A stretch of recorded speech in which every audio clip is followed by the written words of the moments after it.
Assalamualaikum warahmatullahi wabarakatuh. Perkenalkan, nama saya Aulia Rahmanina. Saya adalah seorang mahasiswi di Universitas Mercu Buana, jurusan Sistem Informasi.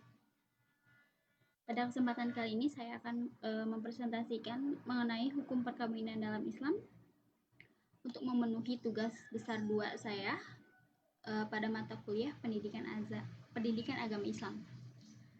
Langsung saja.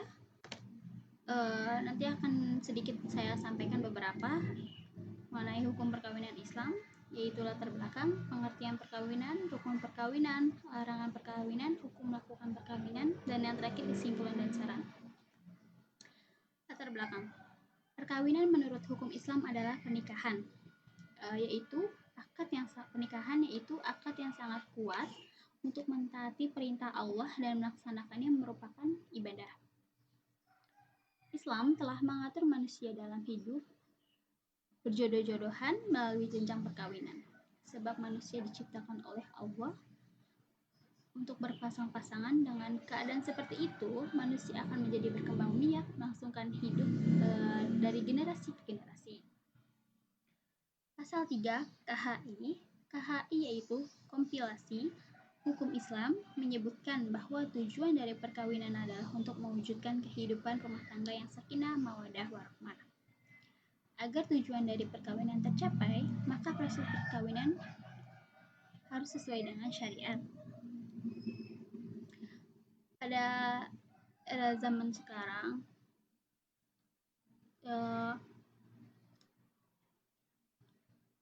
kita hidup di zaman sekarang sudah sulit untuk membatasi diri dari pergaulan-pergaulan bebas karena kurangnya pengawasan orang tua dan lain sebagainya. Maka bisa jadi terciptalah perzinahan antara seorang wanita dengan laki-laki, yaitu dengan melakukan hal-hal yang di luar dari syariat agama Islam, maka itu disebut dengan perzinahan. Allah sangat membenci perzinahan. Maka untuk itu kita diikatkan dalam hubungan yang halal untuk menjauhi hal-hal yang dibenci Allah. Salah satunya yaitu dengan berzina. Selanjutnya, pengertian perkawinan. Pasal 1 Undang-Undang Nomor 1 Tahun 1974 menyebutkan perkawinan adalah ikatan lahir batin antara seorang pria dengan seorang wanita sebagai suami istri dengan tujuan membentuk keluarga rumah tangga yang bahagia kekal berdasarkan ketuhanan yang Maha Esa. Perkawinan dalam agama Islam itu disebut dengan nikah, janjian untuk diri antara seorang dan menghalang kedua dengan dasar suka dua untuk mewujudkan ide yang sayang, teman dengan cara-cara. Jadi saya sudah sampaikan di sebelumnya, seorang wanita dan seorang pria diikatkan dengan hubungan yang halal antara kedua belah pihak untuk mewujudkan rasa ridho Allah dan kebahagiaan hidup, agar kita terjauhi dari hal-hal yang dibenci Allah. Maka hidup kita akan bahagia, tentram, nyaman, dan selalu diliputi rasa kasih dan sayang dan atas ridho Allah Subhanahu wa Ta'ala. Selanjutnya, kemudian hubungan yang erat antara laki-laki dan wanita telah diatur dalam firman Allah Subhanahu wa Ta'ala, yaitu Bismillahirrahmanirrahim. Wa min ayatihi an khalaqa lakum min anfusikum azwajan litaskunu ilaiha ja'ala bainakum mawaddatan wa rahmah inna fi dzalika laayatin liqaumin yatafakkarun, yang artinya, dan di antara tanda-tanda kebesarannya ialah Dia menciptakan pasangan-pasangan untukmu dari jenismu sendiri, agar kamu cenderung dan merasa tentram padanya, dan Dia jadikan di antaramu rasa kasih dan sayang. Sungguh, pada yang demikian itu benar-benar terdapat tanda-tanda kebesaran Allah bagi kaum yang berpikir. Quran Surat Ar-Rum, juz 30 ayat 21. Selanjutnya, rukun-rukun perkawinan. Ada 5 rukun perkawinan, yaitu adanya calon mempelai laki-laki. Yang pertama, adanya calon mempelai laki-laki. Yang kedua, adanya calon mempelai perempuan. Yang ketiga, wali dari mempelai perempuan yang akad mengakadkan perkawinan. Keempat, 2 orang saksi. Dan yang kelima, ijab yang dilakukan oleh wali dan qabul yang dilakukan oleh suami, atau ijab dan qabul. Pernikahan dianggap sah apabila telah memenuhi rukun nikah yang disebutkan tadi, dan begitu pula sebaliknya. Jika salah satu rukun perkawinan tidak terpenuhi, maka perkawinan tidak menjadi sah.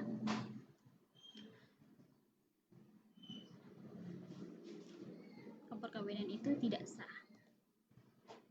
Oke, selanjutnya larangan perkawinan.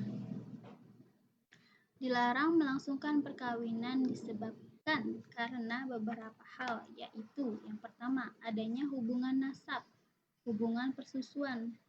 Kita tidak boleh menikah dengan yang masih memiliki satu nasab, seperti adik sendiri atau masih keluarga inti. Tidak boleh melakukan pernikahan karena masih adanya nasab dan hubungan persusuan. Dan yang kedua, adanya sebab lain, meliputi seperti istri yang putus perkawinannya karena lian. Lian yaitu seorang suami yang menuduh istrinya melakukan berzina dengan laki-laki lain dan menimbulkan kecemasan kepadanya. Selanjutnya, sedang ihram. Tidak boleh melangsungkan perkawinan karena kita sedang melangsungkan ihram. Selanjutnya, poligami melebihi batas yang telah ditentukan, yaitu lebih dari 4 istri. Selanjutnya, perempuan yang masih dalam masa iddah. Kita tidak boleh melakukan pernikahan dengan perempuan yang masih dalam masa iddah. Selanjutnya, perempuan yang bersuami. Kita dilarang untuk nikah dengan perempuan yang masih memiliki suami dan statusnya masih jelas menjadi seorang istri. Dan yang terakhir, kita dilarang melangsungkan perkawinan karena perzinahan, kawin dengan berzina. Hal ini didasarkan firman Allah dalam surat An-Nur ayat 3. Bismillahirrahmanirrahim. Az-zani la yankihu illa zanniyatan aw musyrikat waz-zaniyatu la yankihuha illa zan aw musyriku wa hurrima zalika alal mu'minin. Yang artinya, pezina laki-laki tidak boleh menikah kecuali dengan pezina perempuan atau dengan perempuan musyrik, dan pezina perempuan tidak boleh menikah kecuali dengan pezina laki-laki atau dengan laki-laki musyrik. dan yang demikian itu diharamkan bagi orang-orang mukmin. Quran Surat An-Nur Juz 24 ayat 3. Selanjutnya yaitu hukum melakukan perkawinan, yaitu wajib atau harus. Dikatakan wajib atau harus yaitu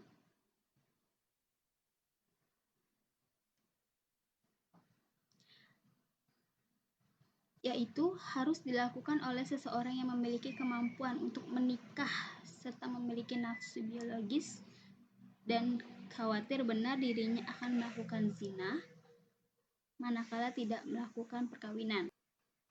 Yang kedua, perkawinan bukan seorang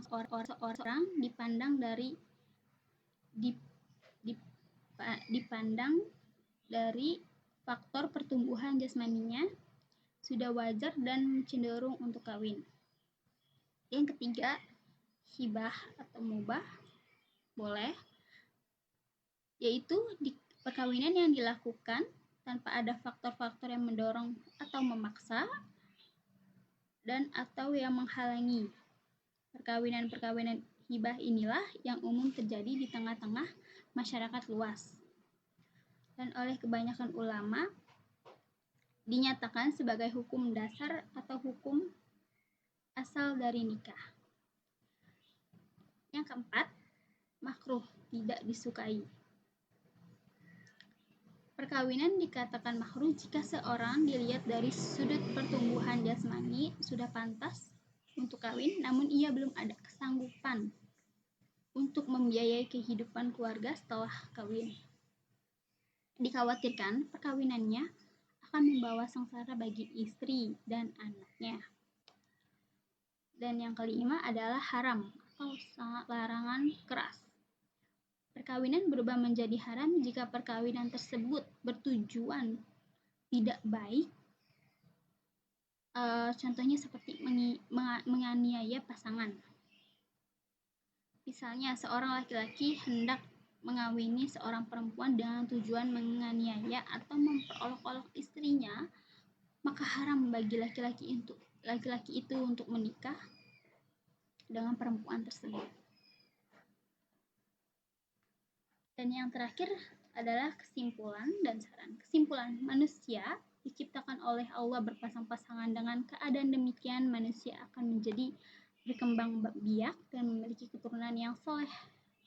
Pernikahan merupakan suatu ikatan suci yang sakral untuk mengikat hubungan perempuan dan laki-laki sah secara agama maupun negara. Dapat dikatakan sebagai rukun perkawinan, yaitu hakikatnya dari perkawinan itu. Perkawinan itu sendiri, tanpa adanya salah satu rukun, perkawinan tidak dapat dilaksanakan. Sarannya, nikahilah pasangan yang seiman dan seagama sesuai dengan perintah dalam Islam, karena itu adalah hal yang lebih baik bagimu. Dan lengkapilah rukun dan syarat dalam perkawinan agar perkawinan yang terjalin sah. Mungkin itu saja yang dapat saya sampaikan, sedikit kurang lebihnya mohon dimaafkan. Wabillahi taufiq wal hidayah. Wassalamualaikum warahmatullahi wabarakatuh. Saya Aulia Rahmadina. Sekian dan terima kasih.